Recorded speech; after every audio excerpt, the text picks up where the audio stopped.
24 hours ago, somebody shot down Air Force One and the President and UK's Prime Minister made it out. Now, they'll do whatever it takes to stop World War III, even if it means sucking on sheep nipples. Who sucks on sheep nipples? Nobody sucks on sheep nipples. Okay. All caught up? Good. Cue the music.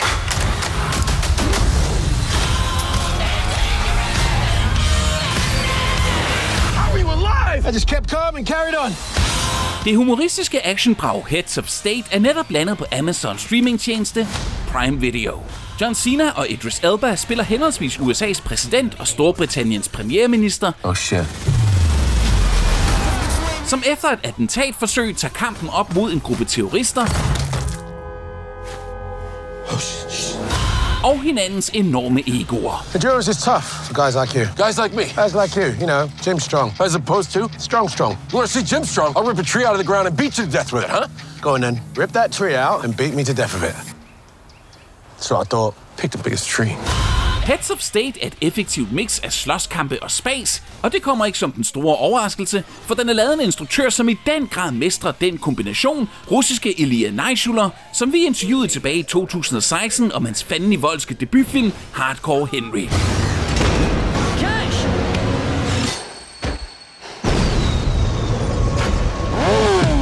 I mellemtiden har Naishuller også lavet den uimodståelige actionkomedie Nobody med en herligt hårdslående Bob Odenkirk. What are you still doing here, old man? I'm gonna fuck you up.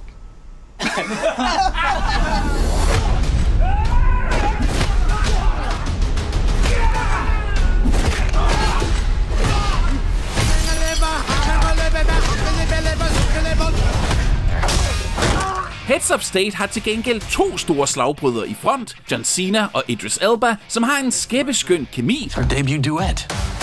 Duet? Yeah, it's like I'm Dr. Dre and you're Eminem and we're taking that stage for the first time together.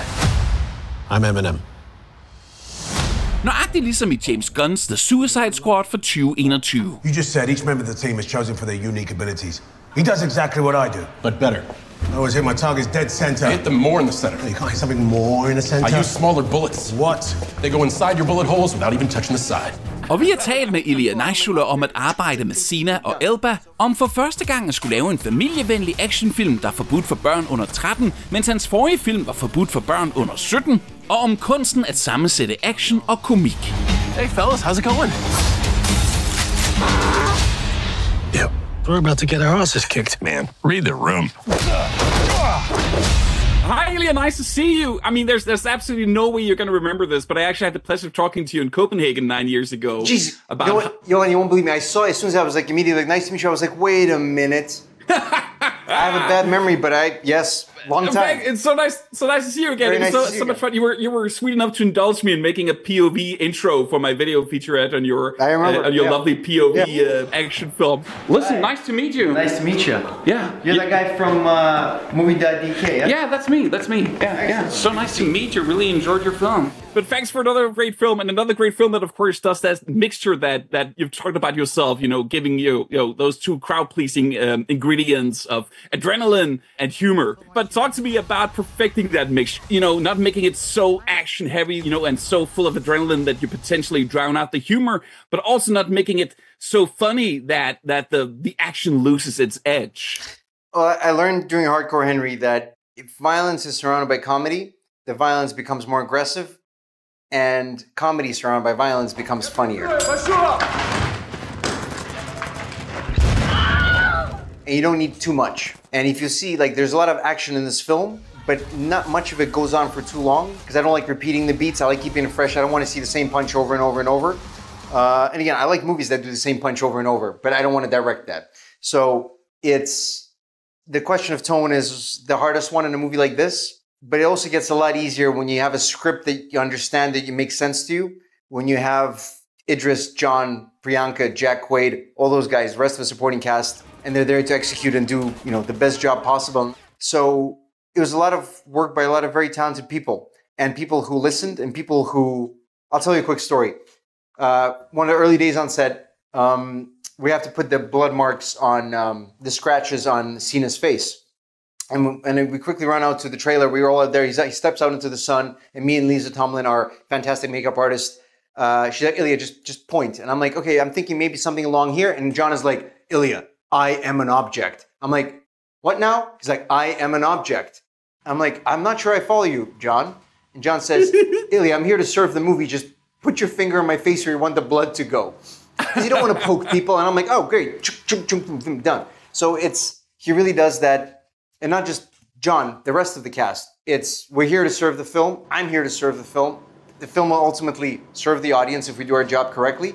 So tone-wise, back to the actual question, I would lie on the couch and play the movie in my head, listen to some music, and just be like, too much. No, maybe pull it this way. Oh, no. It's a tightrope balancing thing where, you know, you have a lot of people supporting you. So yeah, not easy, but no movies are easy, you know? No. And I know this is a bit of an obvious question, you know, about the fact that you're working in a PG-13 environment at this time, you know, where nobody in hardcore were definitely R-rated, and you know you use that R-rating in those two movies not only to increase the gore and the brutality of it, but also to great comedic effect. Yep, thank you.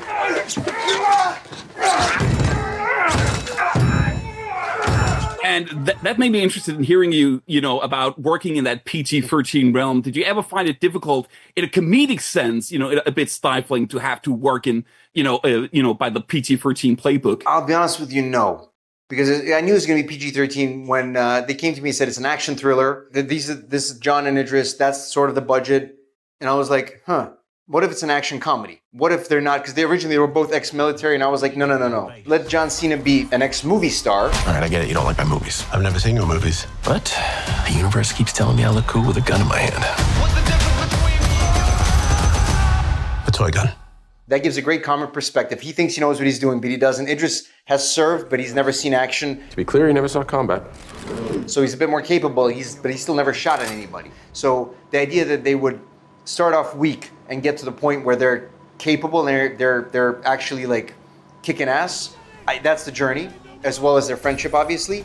But in terms of PG-13, not for a second did I think of like, oh no, we can't make a great movie, a great punchy action movie without having blood. It's just what happens is I lose the crutches of like, sure, violence, gore, whatever you want, but there are incredible movies with that rating. So I was like, I'm just going to do an incredible movie with that rating. Simple as that. So I looked at it, instead of seeing it as a problem, I see it as a challenge. I saw it as a challenge, and I was like, let's go and figure it out. So I still think the movie's pretty violent.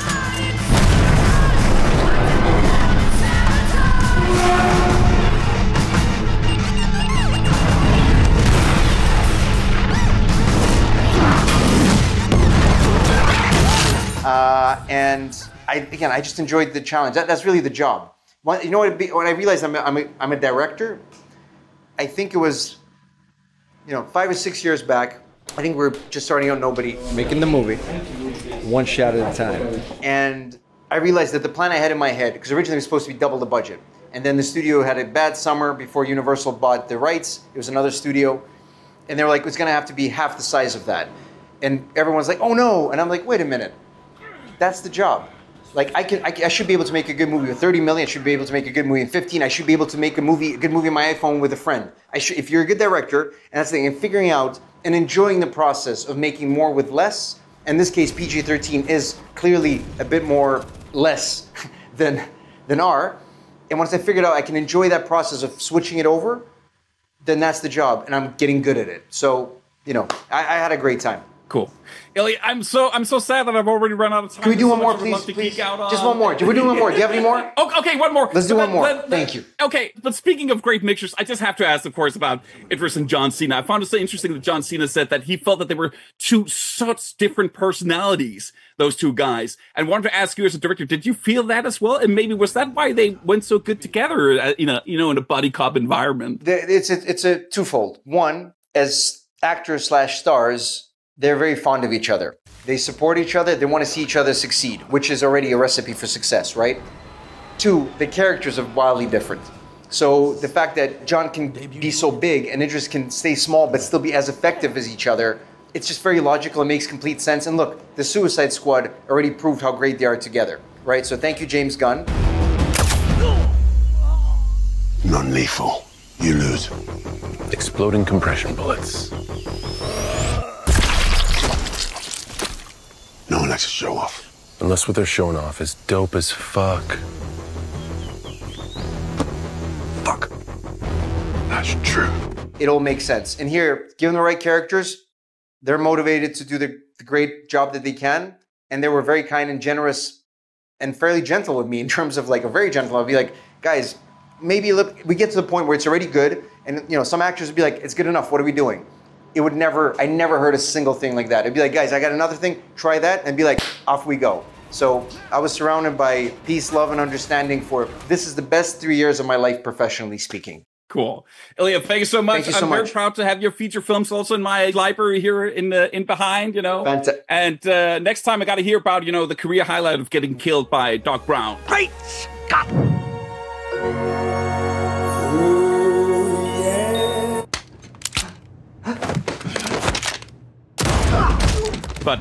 But next time. We'll do that. Yeah. Thank you so much. So good to see you again. Thank you.